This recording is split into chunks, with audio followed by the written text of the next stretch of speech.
Hey guys, I'm going to try to answer the age-old question on why we miss shooting squirrels.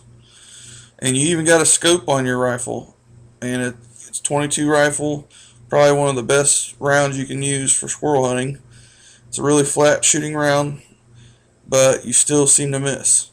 And you know for sure that your scope is zeroed for whatever distance you sighted it in at, but you just don't understand why. I mean, it's happened to me tons of times. I've put the reticle on a squirrel, pulled the trigger, and squirrel takes off running like nothing happened. So I'm going to tell you guys why this happens, at least to me anyway.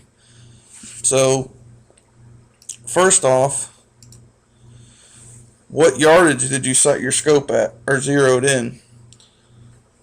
And then another question is, what height is your scope from your barrel of your rifle? And then the next question is, what's the velocity of the ammo you're using in your rifle? So to answer those questions, I sight my rifle in at 25 yards. With the load that I use, it's roughly zeroed in at 50 also. I mean, it is zeroed in at 50. There's not much of a difference from 25 to 50 yards the way my gun is set up. My scope is set up at a height of 1.5 inches or 1.5 inches above the scope or the barrel. I'm shooting a 1280 feet per second load Remington Golden Bullet hollow point. It does really well, especially in a bolt gun.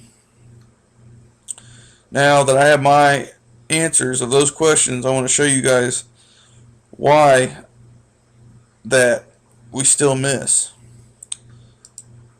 And this chart shows it. Okay, when we're out in the woods, you can't really tell exactly how far an object is.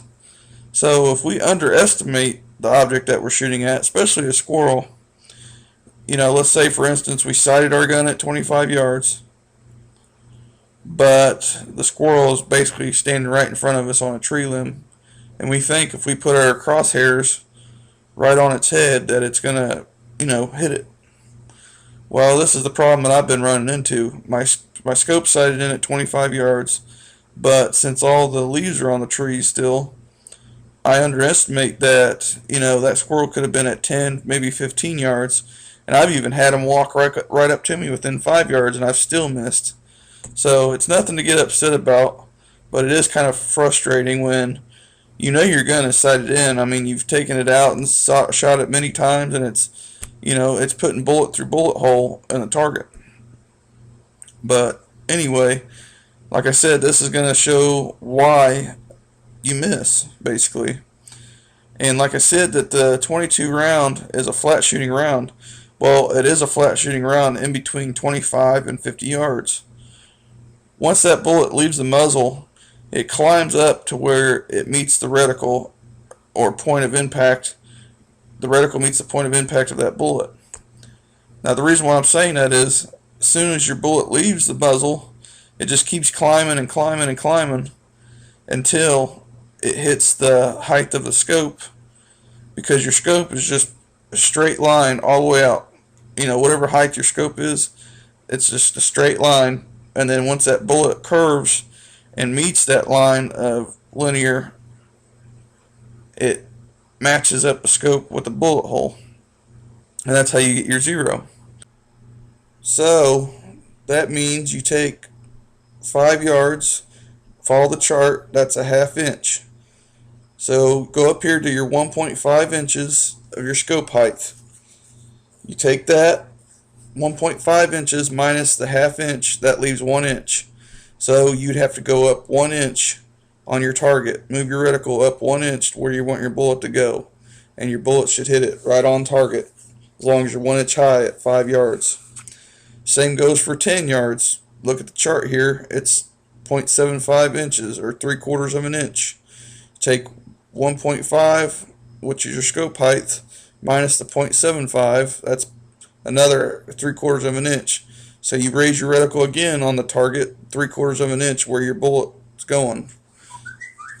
So then it keeps going out to 15. 15 is at 1 inch. same thing, same concept, and so on and so forth. So you just keep going out, and as you can see, it equals out to 25 yards as your 0 point. And then the bullet starts curving above your scope height, which is fine. But then it also goes back down to 50, which is my 0 again. So 25 and 50 is my 0 points. And if you notice here, the top curve, it doesn't go above a ½ inch, which is really nice. So it only goes barely under a ½ inch at the distances between 25 and 50 yards. So I just thought I'd share this with you guys. I hope this helps. It started to work for me. You don't want to miss any squirrels that are super close like that, and you think your gun's off, but it really isn't. So hope this explanation helps. But like I said, I hope you guys watch this and see why you're missing your shots, and it'll help you in the long run, I hope. So thanks for watching, and take care.